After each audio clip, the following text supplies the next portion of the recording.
The Dog and the Sparrow. A sheepdog had not a good master, but on the contrary, one who let him suffer hunger.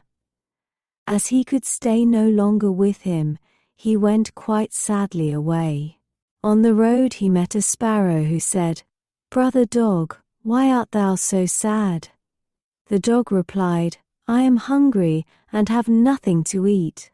Then said the sparrow, "Dear brother, come into the town with me, and I will satisfy thy hunger." So they went into the town together, and when they came in front of a butcher's shop, the sparrow said to the dog, "Stay there, and I will pick a bit of meat down for thee." And he alighted on the stall, looked about him to see that no one was observing him, and pecked and pulled and tore so long at a piece which lay on the edge, that it slipped down. Then the dog seized it, ran into a corner, and devoured it. The sparrow said, "Now come with me to another shop, and then I will get thee one more piece that thou mayst be satisfied." When the dog had devoured the second piece as well, the sparrow asked, "Brother dog, hast thou now had enough?" "Yes, I have had meat enough," he answered, "but I have had no bread yet." Said the sparrow, "Thou shalt have that also, come with me." Then he took him to a baker's shop, and pecked at a couple of little buns till they rolled down, and as the dog wanted still more, he led him to another stall, and again got bread for him. When that was consumed, the sparrow said, "Brother dog, hast thou now had enough?" "Yes," he replied, "now we will walk a while outside the town." Then they both went out onto the highway. It was, however, warm weather, and when they had walked a little way, the dog said, "I am tired and would like to sleep."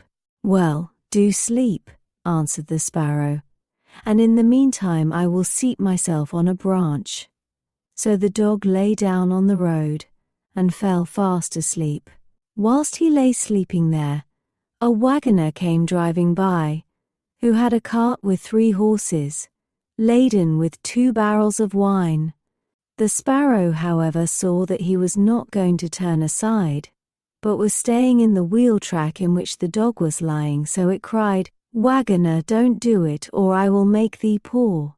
The wagoner, however, growled to himself, "Thou wilt not make me poor," and cracked his whip and drove the cart over the dog, and the wheels killed him. Then the sparrow cried, "Thou hast run over my brother dog and killed him. It shall cost thee thy cart and horses." "Cart and horses indeed," said the wagoner, "what harm canst thou do me?" and drove onwards. Then the sparrow crept under the cover of the cart and pecked so long at the same bunghole that he got the bung out, and then all the wine ran out without the driver noticing it. But once when he was looking behind him, he saw that the cart was dripping, and looked at the barrels and saw that one of them was empty. "Unfortunate fellow that I am," cried he. "Not unfortunate enough yet," said the sparrow, and flew on to the head of one of the horses, and pecked his eyes out. When the driver saw that, he drew out his axe and wanted to hit the sparrow, but the sparrow flew into the air, and he hit his horse on the head, and it fell down dead. "Oh, what an unfortunate man I am," cried he.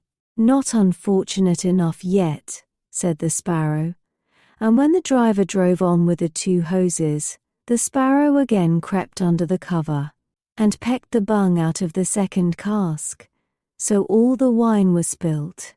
When the driver became aware of it, he again cried, "Oh, what an unfortunate man I am," but the sparrow replied, "Not unfortunate enough yet," and seated himself on the head of the second horse, and pecked his eyes out.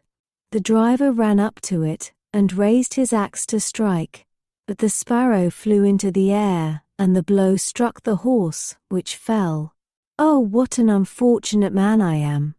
"Not unfortunate enough yet," said the sparrow, and lighted on the 3rd horse's head, and pecked out his eyes. The driver, in his rage, struck at the sparrow without looking round, and did not hit him, but killed his third horse likewise. "Oh, what an unfortunate man I am," cried he. "Not unfortunate enough yet," answered the sparrow.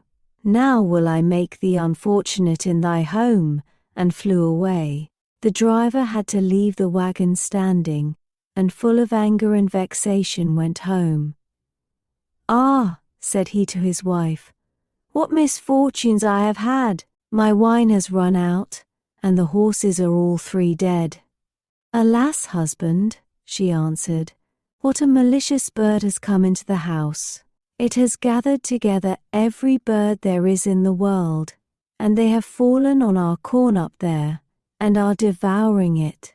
Then he went upstairs, and thousands of birds were sitting in the loft, and had eaten up all the corn, and the sparrow was sitting in the midst of them. Then the driver cried, "Oh, what an unfortunate man I am!" "Not unfortunate enough yet," answered the sparrow. "Wagoner, it shall cost thee thy life as well," and flew out. Then the wagoner had lost all his property, and he went downstairs into the room, sat down behind the stove, and was quite furious and bitter.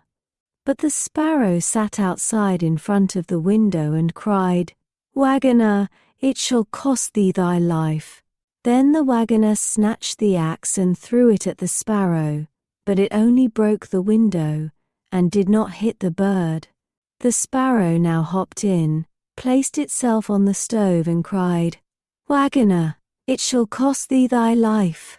The latter, quite mad and blind with rage, smote the stove in twain, and as the sparrow flew from one place to another, so it fared with all his household furniture, looking-glass, benches, table, and at last the walls of his house, and yet he could not hit the bird. At length, however, he caught it with his hand. Then his wife said, "Shall I kill it?" "No," cried he, "that would be too merciful. It shall die much more cruelly." And he took it and swallowed it whole. The sparrow, however, began to flutter about in his body, and fluttered up again into the man's mouth. Then it stretched out its head and cried, "Wagoner, it shall still cost thee thy life." The driver gave the axe to his wife and said, "Wife, kill the bird in my mouth for me." The woman struck but missed her blow, and hit the wagoner right on his head, so that he fell dead.